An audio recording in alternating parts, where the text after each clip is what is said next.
আল্লাহ আমি আপনার কাছে কবরের আযাব থেকে পানাহ চাই, কবরের আযাব থেকে বাঁচতে চাই। এই কবরের মধ্যে অনেক ফিতনা হবে, অনেক সুয়াল হবে। কবরে প্রশ্ন আছে না নাই? কথা বলেন। প্রথম প্রশ্ন জিজ্ঞেস করা হবে, মার রব্বুক, তোমার রব কে? বলেন আমাদের রব কে? ওমা দীনুক, তোমার ধর্ম কি? বিষ্ণুবীর চেহারা দেখিয়ে বলা হবে, তারিফু মান হাযার রাজুল, এই লোকটারে চিনো? আমরা কি বলবো? আমরা চিনি, উনি আমাদের প্রিয় রাসূল মুহাম্মদুর রাসূলুল্লাহ সাল্লাল্লাহু আলাইহি ওয়াসাল্লাম। এরপরে জিজ্ঞেস করা হবে, এগুলো কোত্থেকে শিখলা? আমরা বলবো কোরআন থেকে। ফায়ুফসাহু লাহু কবরুহু ৭০ যিরাআন, সুন্দর সুন্দর উত্তর করতে পারলে আপনার কবরটারে ৭০ হাত লম্বা করে দেয়া হবে।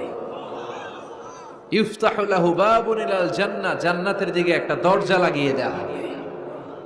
ইউলবাসু মিন লিবাসি আহলিল জান্নাহ, জান্নাতীদের পোশাক পরিয়ে দেয়া হবে। জান্নাতের পোশাক কেমন হবে জানেন? রেশমের পোশাক। ওয়া লিবাসুহুম ফিহা হারির, the dress will be in জান্নাহ with fine green silk with the gold embroidery. জান্নাতে যারা থাকবে তাদের পোশাক হবে পাতলা সবুজ রঙের রেশমের কাপড়ের পোশাক, যেটার মধ্যে গোল্ডের, স্বর্ণের ডিজাইন করা, এমব্রয়ডারি করা থাকবে। ওই পোশাক পরিয়ে দেওয়া হবে। আর বলা হবে নাম কান্নাউমিল আরুস, বাসর রাতে জামাই যেমনি আনন্দে ঘুমায় তুমিও ঘুমাও। দুনিয়াতে অনেক কষ্ট সহ্য করছো, দুনিয়াতে পুলিশের দৌড়ানি, র্যাবের দৌড়ানি, আছে না নাই? ইসলামের পক্ষে যারা কথা বলে নিজ এলাকায় পরবাসী, আছে না নাই? আহা, মামলা হামলা, ঝক্কি ঝামেলা ঝুঁকি, একটার পর একটা, তার পিছু ছাড়ে না। সে ঘুমাইতেও পারে নাই, চিল্লায় বলেন ঠিক কিনা? আনন্দের ঘুম আমরা সেদিন দেব ইনশাআল্লাহ, ঘুমেন না? নাম কানাউমিল আরুস, বাসর রাতে বর যেমনি কনেকে নিয়ে ঘুমায় ঘুমাও। দুনিয়াতে ঘুমাইতে পারো নাই, দুনিয়াতে খালি দৌড়াইছো। কি করছো?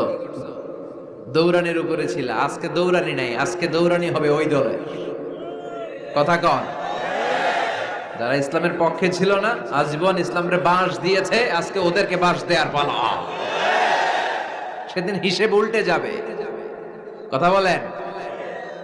এবার ওদেরকে প্রশ্ন করা হবে, তুই ক মার রব্বুক, কয় আমি জানি না। কি জানোস? কয় কিছুই জানি না। কি যে জানি না ওইটাও জানি না। দ্বিতীয় প্রশ্ন, ওয়ামা দীনুক, তোর ধর্মের নাম কি? কয় জানি না। ফেরেশতারা কয় আর প্রশ্ন বাকি একটা, তারপরে আঙ্গ খেলা শুরু। ওমান হাযার রাজুল, do you know this person? দেখো তো এই লোকটার চিনা চিনা লাগে কিনা। কয় না, চিনি না, আমি কিচ্ছু জানি না, আমি কিচ্ছু মনে করতে পারছি না। খালি আমি মদ খাইতাম আর চিয়ার্স করতাম, এটা মনে আছে। আমি ইসলামের বিরুদ্ধে দৌড়াতাম, ইসলামের পক্ষের শক্তির উপর হামলা চালাতাম, এগুলো মনে আছে।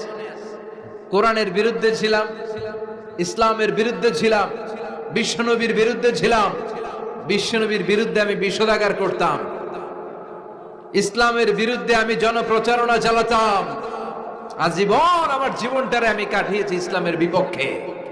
সুদ, ঘুষ, দুর্নীতি, যৌতুক, মদ ছিল আমার নিত্য সঙ্গী। আমি কিচ্ছু মনে করতে পারছি না, আমার ধর্ম নাই, আমার কিছুই মনে নাই। ফেরেশতারা বলবে ঠিক আছে, এবার আঙ্গ খেলা শুরু।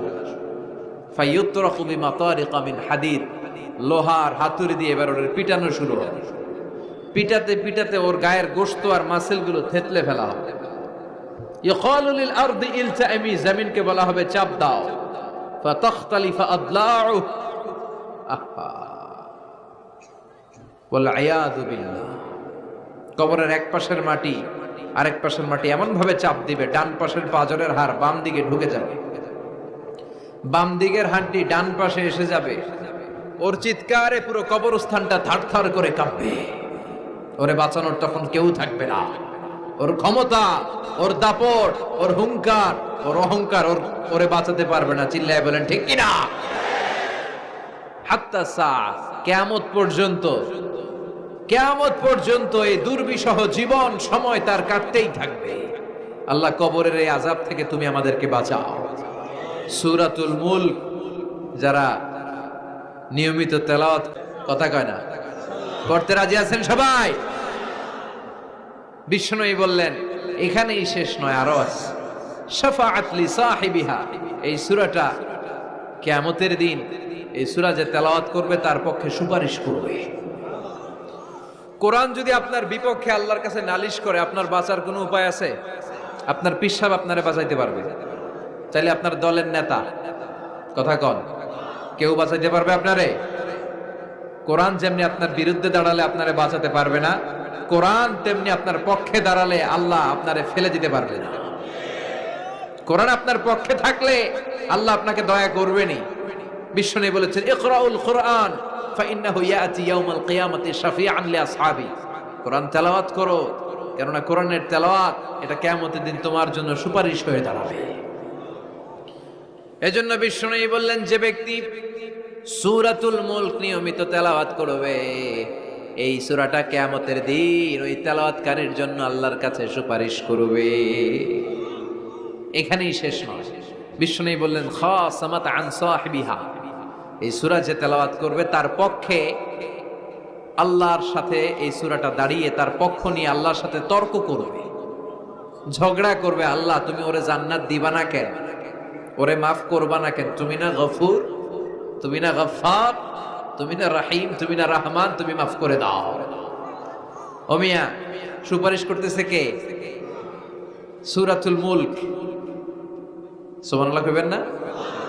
কতক্ষণ এই তর্ক আল্লাহর সাথে সে চালাবে? হাত্তা আদখালাহুল্লাহুল জান্নাহ, যতক্ষণ না আল্লাহ তার জান্নাতে না ঢুকায়।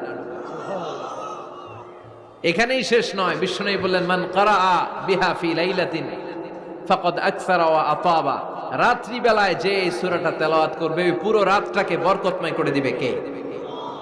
এজন্য বিশ্বনবী বলেন আমি চাই আমার সব উম্মত এই সূরাটা মুখস্থ করে নেক। আমার চাই আমার ছোট বড় আবাল বৃদ্ধ বনিতা সব উম্মতের হৃদয়ের মধ্যে এই সূরাটা গাথা থাক, মুখস্থ থাক, হিফজ করা থাক। আমরা বিশ্বনবীর উম্মত না? কথা কন। নবীর এই আশাটা আমাদের পালন করার দরকার আছে না নাই? আমরা কি পারি না এই সূরাটা মুখস্থ করে রাখতে? মাত্র 30 আয়াত, প্রতি মাসে কয়দিন? প্রতিদিন এক আয়াত করে মুখস্থ করলে লাগে কয়দিন? প্রতিদিন এক আয়াত করে মুখস্থ করলে 30 দিনে এই সূরা মুখস্থ করতে রাজি আছেন? সবাই রাজি আছেন তো? মনে থাকবে? নেক্সট টাইমে নেক্সট ইয়ারে আসলে জিজ্ঞেস করবো যে সূরা মুলক মুখস্থ হয়েছে কিনা। হ্যাঁ, মনে থাকবে তো?